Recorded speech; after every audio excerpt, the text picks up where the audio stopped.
मुस्लिमीन के खासदार जनाब इम्तियाज़ जलील साहब कर रहे हैं।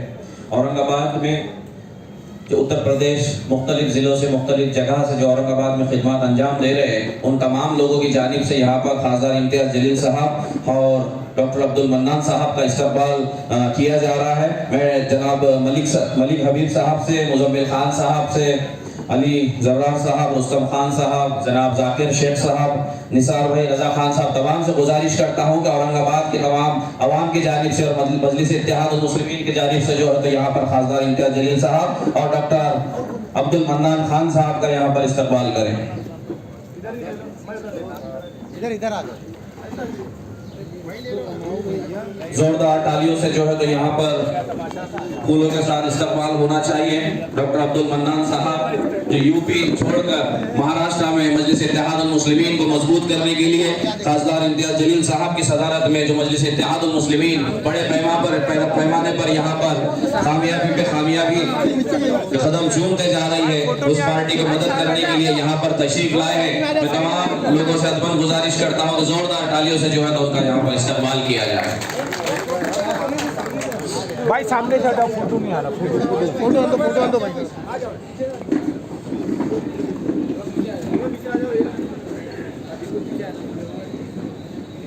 जनाब मुजम्मिल खान साहब यहाँ पर कुछ रिक्वेस्ट करना चाह रहे हैं हमारे खासदार इम्तियाज़ जलील साहब से। दोस्तों, मैं आप तमाम लोगों की तरफ से जनाब खासदार इम्तियाज़ जलील साहब से एक रिक्वेस्ट करना चाहता हूँ। खासदार साहब ने एक प्रपोजल इंडिया गवर्नमेंट को दिया था कि मराठवाड़ा से कुछ ट्रेनें चलाई जाएं। उन ट्रेनों में हमारे हिस्से की कोई ट्रेन नहीं थी। मैं खासदार साहब से रिक्वेस्ट करता हूँ कि नांदेड़ से या औरंगाबाद से झांसी, कानपुर, लखनऊ, गोंडा, बस्ती, गोरखपुर तक एक ट्रेन चलाने का प्रपोजल इंडिया गवर्नमेंट की तरफ से रखे हैं। हम तमाम लोगों की तरफ से, लाखों लोग यहाँ उत्तर प्रदेश से रहते हैं, उत्तर भारतीय लाखों लोग रहते हैं पूर्वांचल से, और उनके लिए कोई भी ट्रेन की सुविधा नहीं है। सबको या तो भुसावल जाना पड़ता है या मनमाड़ जाना पड़ता है। मैं खासदार साहब से बहुत पुरखुलूस रिक्वेस्ट करना चाहता हूँ कि आप हमारे लिए इतना काम करें।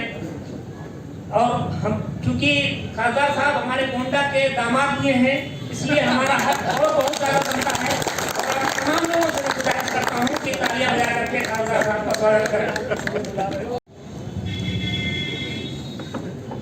सदर मोहतरम, हमारे कौम मिल्लत के आप लोग जनाब असुद्दीन ओवैसी साहब के दाहिने हाथ और पार्लियामेंट में एक गरजता हुआ शेर और उसके ऊपर किसी ने उंगली उठाई तो दूसरा शेर जो हिंदुस्तान के पार्लियामेंट में मौजूद है। आज मुझे फख्र हो रहा है कि उनके साथ कुर्सी पे बैठकर आप हजरात को खिताब कर रहा हूं। मुझे इस बात की खुशी है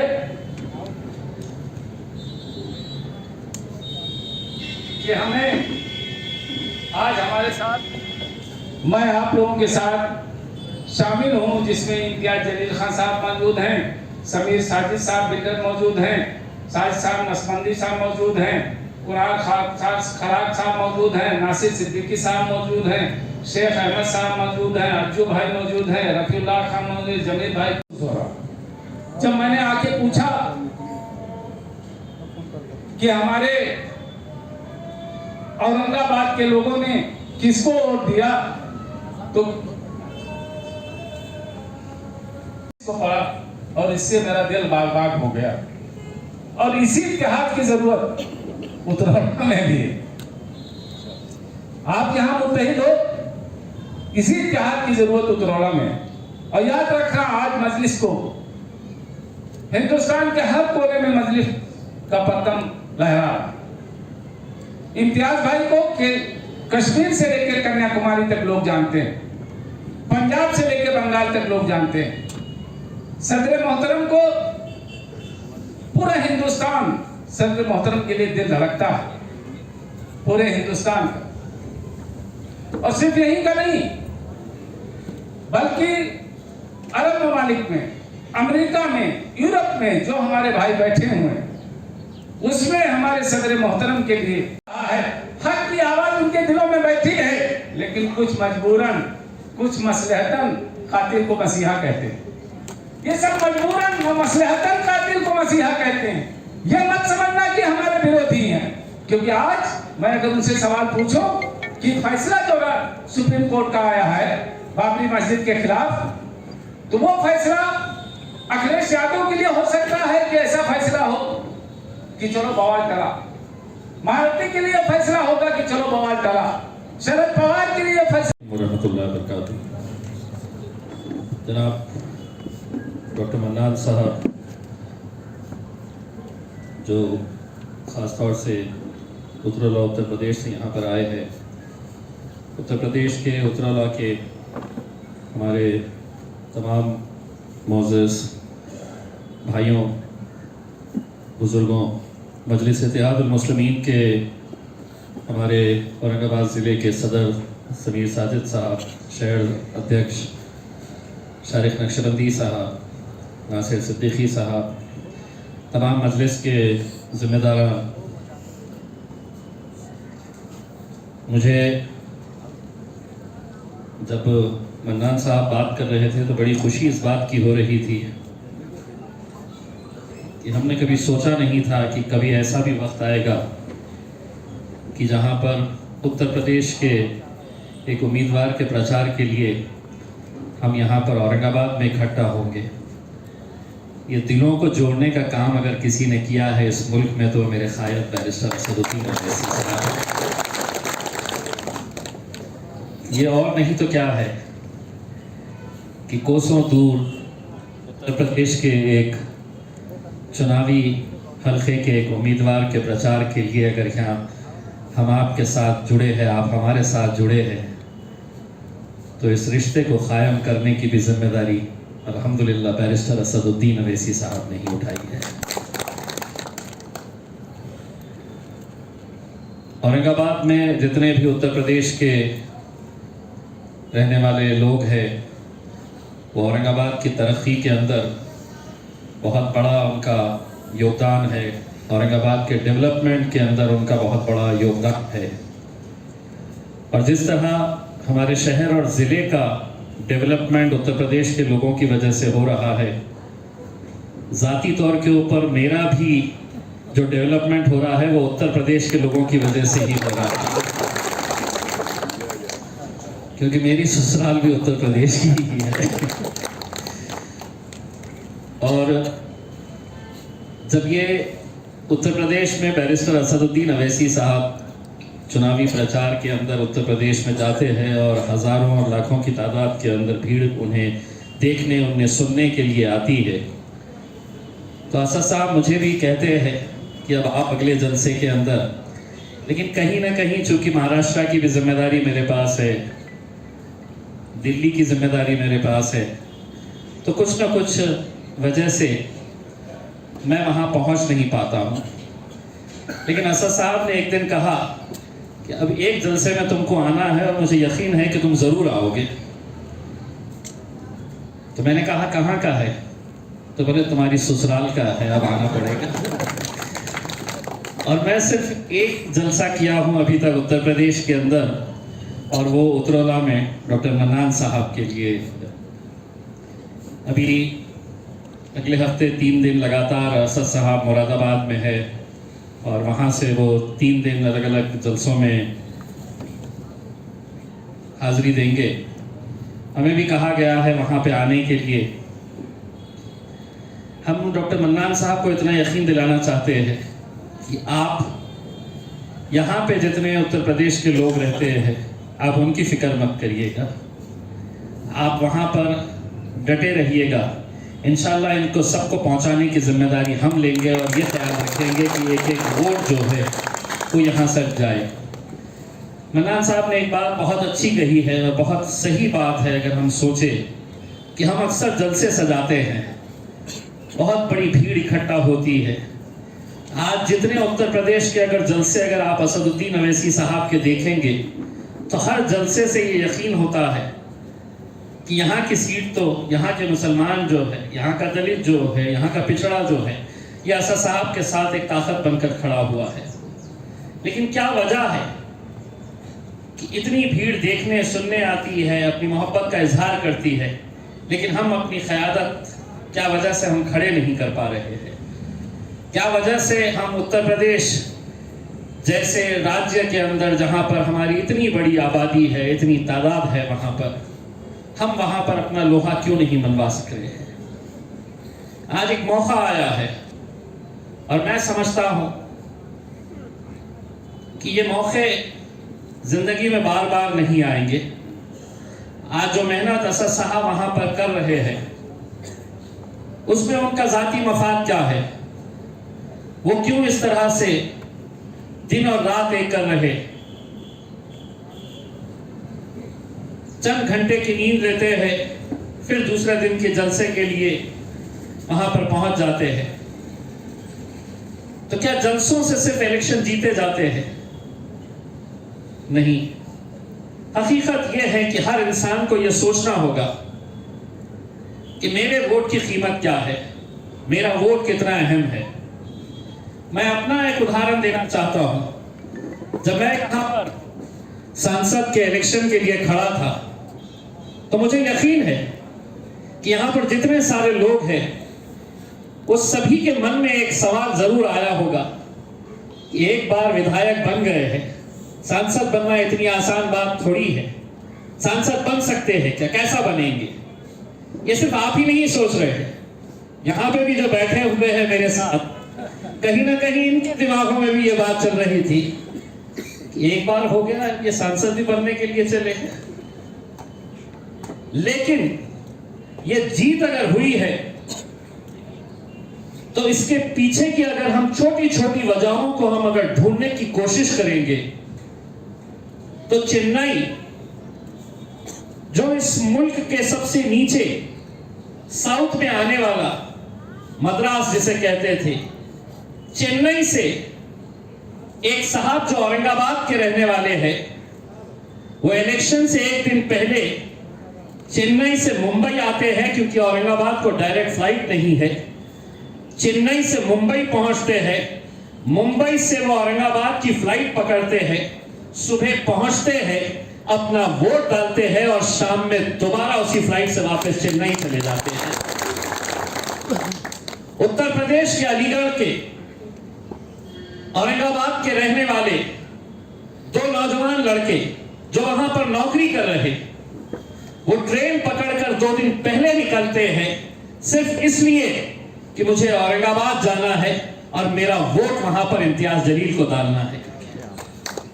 ये जज्बे के साथ जब हम पूरी ईमानदारी के साथ ये सोचे कि नहीं साहब, अब मुझे अकेला मेरा ही वोट है जिसकी बुनियाद के ऊपर मेरे ही वोट के जरिए जीत और हार का फैसला होगा, ये अगर हम सब ने अगर सोच लिया, वरना हमारी सोच कैसी है।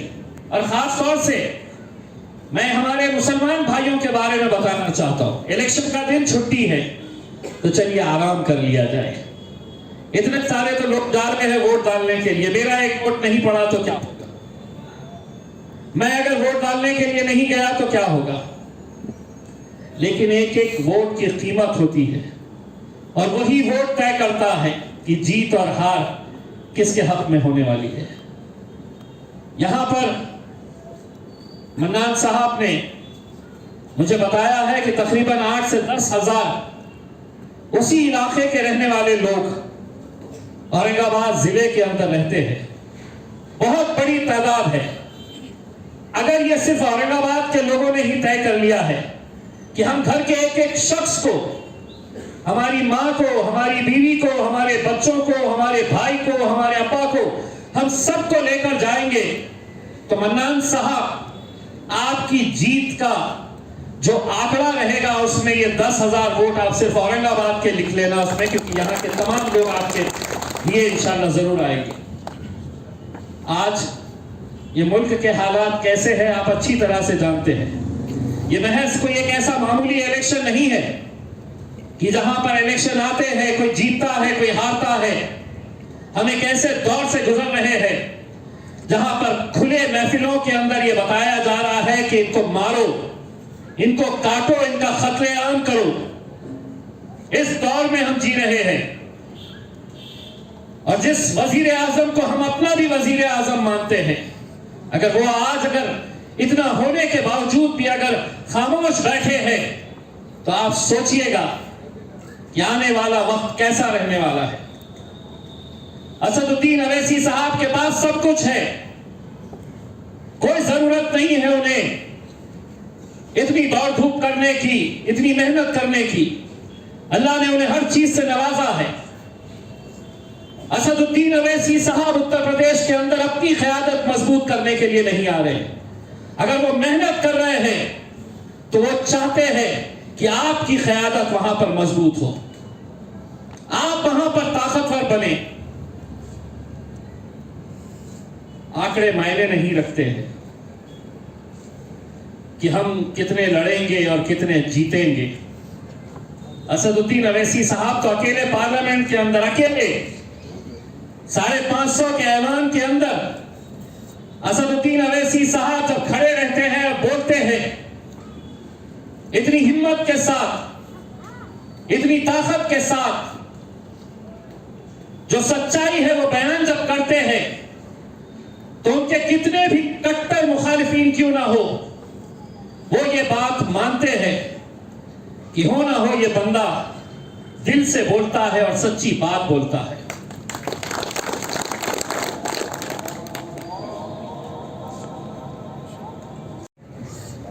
आप तमाम लोग ये जिम्मेदारी समझिए अपनी कि एक बहुत अच्छा मौका मिला है कि जहां पर उत्तर प्रदेश के अंदर हम अपनी क़यादत खड़ी कर सके और असद साहब की जो मेहनत है उसको हम कामयाब कर सके।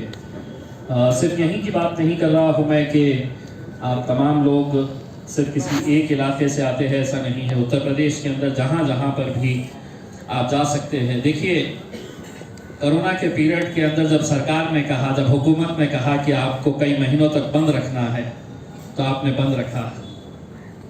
हम आपसे ये इल्तिजा करेंगे कि उस दौर में जब इलेक्शन का वक्त आएगा तो आप अपना ये एक फ़र्ज़ समझिएगा कि नहीं, मुझे अपना कारोबार, अपनी दुकान, अपना धंधा, हर चीज़ बंद करके मुझे इस काम के अंदर शिरकत करनी है। मुझे इस इलेक्शन के अंदर मेरी पूरी हिस्सेदारी वहाँ पर करनी है।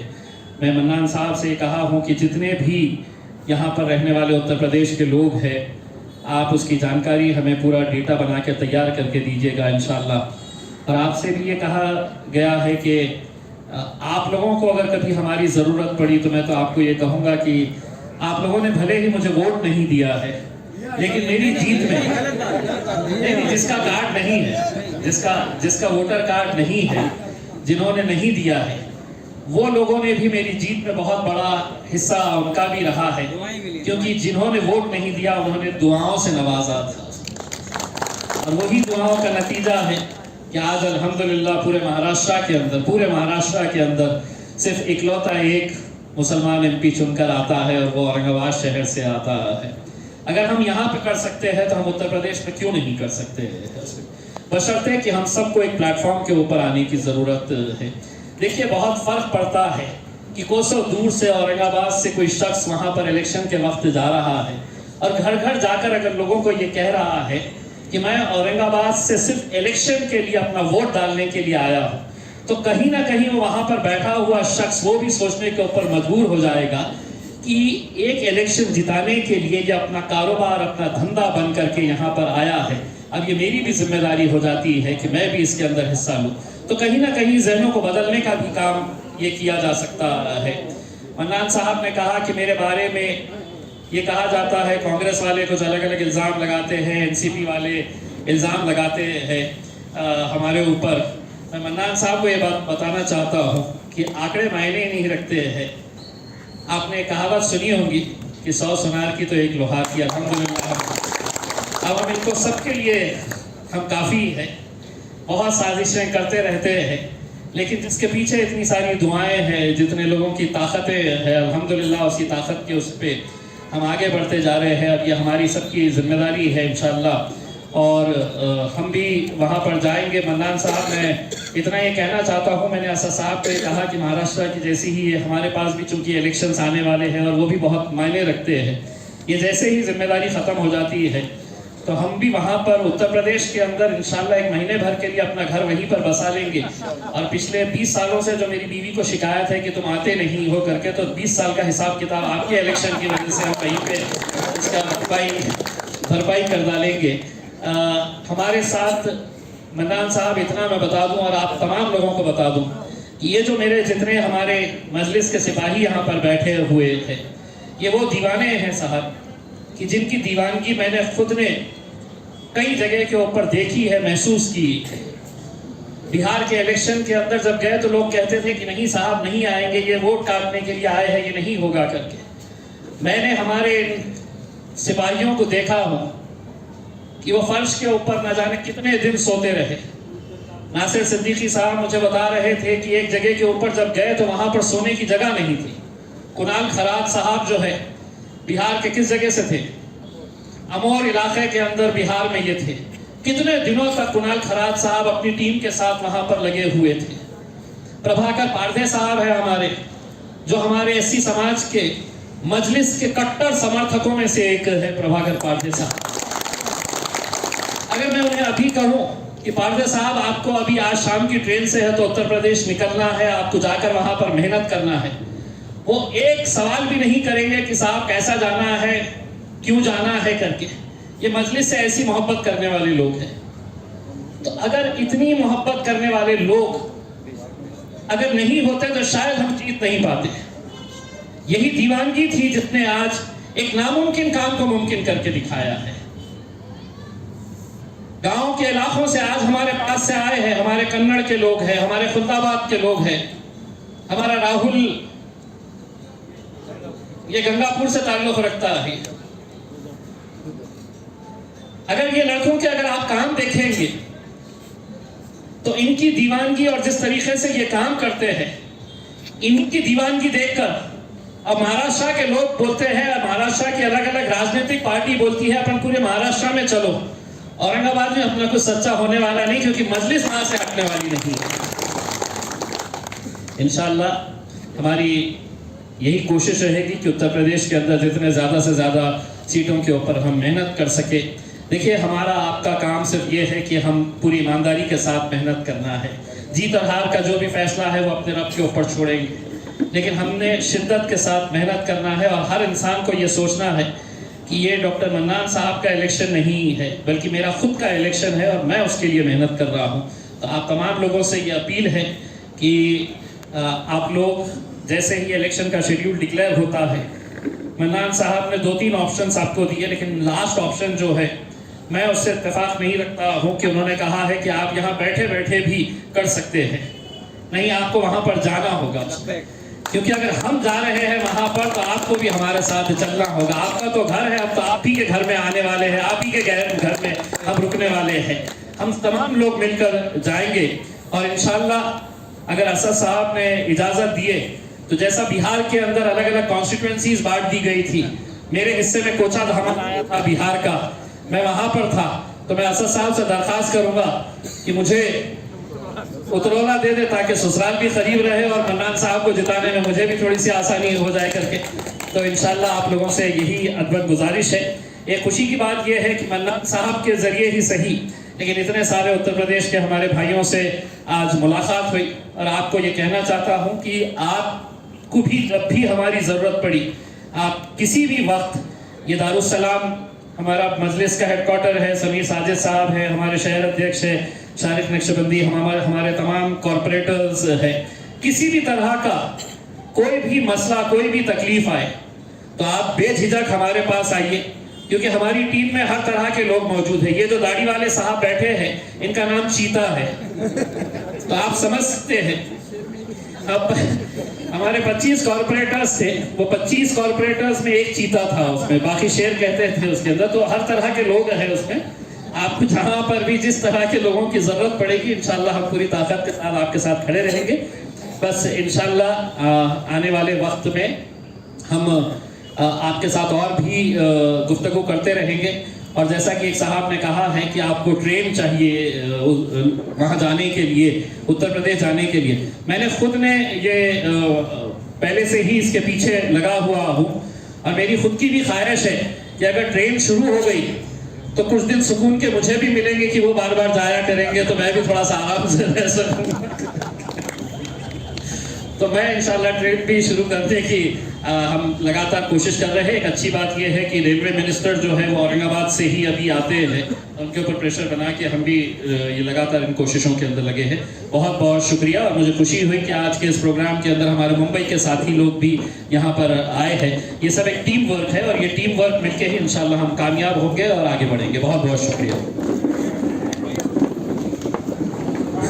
महाराष्ट्र में मजलिस इत्तेहाद मुस्लिमीन के कैलेंडर को जो है मुंबई से शाही किया गया है और नदवी साहब ने इसको जो है बनाया है। मैं खासदार इम्तियाज जलील साहब से गुजारिश करता हूँ, डॉक्टर अब्दुल मन्नान साहब से, ये कैलेंडर की जो है तो यहाँ पर इफ्तिदा उनके हाथ से होने जा रही है। महाराष्ट्र में मजलिस इत्तेहाद मुस्लिमीन की अल्हम्दुलिल्लाह सफर जारी है और भी ज़्यादा मजबूती से इंशाअल्लाह चलता रहेगा। और तमाम यहाँ पर मौजूद खासतौर से उत्तर प्रदेश से ताल्लुक़ रखने वाले मेरे भाई मेरे साथी यहाँ पर जो आए हैं दावत पर, उनका मजलिस इत्तेहाद औरंगाबाद की जानिब से तमाम लोगों का मैं शुक्रिया अदा करता हूँ। जिला सदर समीर साजिद पिंडर साहब की जानिब से, शहर सदर जनाब शारिक नक्शबंदी साहब की जानिब से, आप तमाम लोगों का यहाँ पे मजलिस शुक्रिया अदा करती है। और इसी के साथ में प्रोग्राम यहाँ पर ख़त्म होता है, तमाम लोगों का शुक्रिया। वाखिर दावा अल्हम्दुलिल्लाह रब्बिल आलमीन।